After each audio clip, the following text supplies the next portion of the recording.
Hey, what's up, guys? It's Bobby here with Absolute Disc Golf, and today, Ultiworld recommended to me this article, 2020 Ace of the Year Finals. And so what they did was they gathered all of the aces together that happened in 2020 in a tournament, so not counting Kevin Jones' Wild Ace or Eagle McMahon's Roller Ace in that video he did with Simon. And they basically made not really a bracket, it was more just a poll, and then they took the top two winners of that poll, which were a smooth, buttery forehand from Brian Earhart and a nice, straight, long backhand from Vina Mckayla. And so those are the two finalists for this year. But I also remember that Garrett Gerthy's par 4 ace was this year, and that didn't even make the finals. So I wanted to look at all of the other aces that happened in 2020. But of course, when I first started, the audio went bad. Here's what it sounded like. You never know. Chris Pinder, yeah, 260 feet. It probably didn't work out. So here I am. These are the aces of note that were on the list. A lot of the other ones were kind of just more basic, simple hyzers. And so for this first one, we have Jerry Showman. Hole 8, par 3, 276 feet. Looks like he's got something of a fairway driver, maybe like a 6-speed, 7-speed.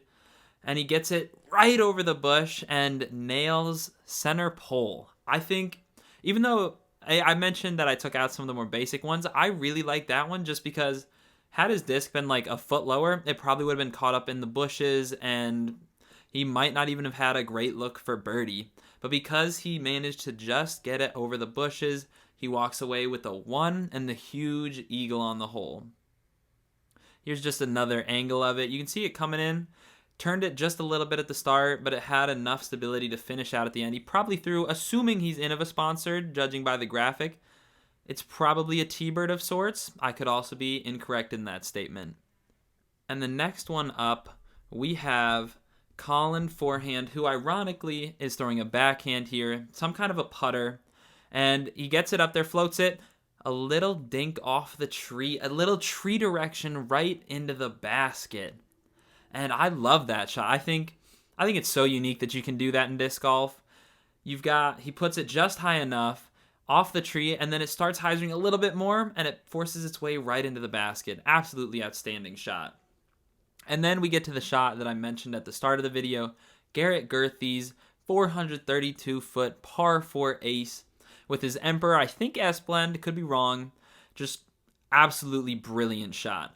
OB bunkers all around the basket. If he had missed it, he probably would have been like at least circle 2 away. Had to have done a jump putt, but he cans it.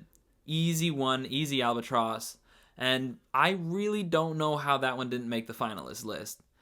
I mean, I guess you can say, oh, it's just a simple hyzer, but a lot of us can't even throw 400 feet with an S-curve, and this guy is just doing it with a simple hyzer. He has otherworldly power. Next up, we get to Brian Earhart. This is the first finalist, throwing a smooth forehand. Low-key could be a zone, like a beat-in zone, or maybe a buzz. Just something nice and slow, floaty. And he just carves it through the trees, easy. Unlike Garrett's, where he probably would have been circle 2 away, I think Brian would have been max 15 feet away. That thing was coming in so slow, and it landed right in the basket. Look at that. Boom. It was dropping with the slope of the hill as well. He would have had an easy birdie after that. And now we have the one competing with that Brian Earhart shot. We've got Vina Mckayla's backhand, the other finalist. Just an absolute beautiful shot. Framed beautifully by the pines. He looks like he's throwing some kind of a mid-range because it's so floaty.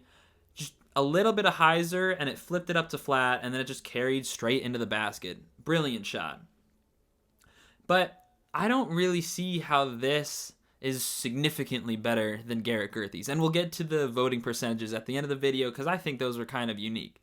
But still a great shot. But is it better than Garrett's? I don't know. And then we have Dan Beto. This dude went 6 down in 3 holes. First one, hole 11, just looks like a putter shot. Little right along the tree line. Could have hit those, did not. And it lands right in the basket. And that was gorgeous. That's ace number 1 for him. So now we move on to hole 16. That was hole 11. So just 5 holes later, here he is trees lining the fairway, throws it right through the tunnel, and same exact thing. A little high, hits the band, drops it down into the basket for another ace. And he went 6 down through 3 holes because he ended up taking an eagle on 18, I believe it was. But look at this shot. Just a little bit of forced Annie, but the disc was stable enough that it was just going to fly straight the entire way. And absolutely incredible.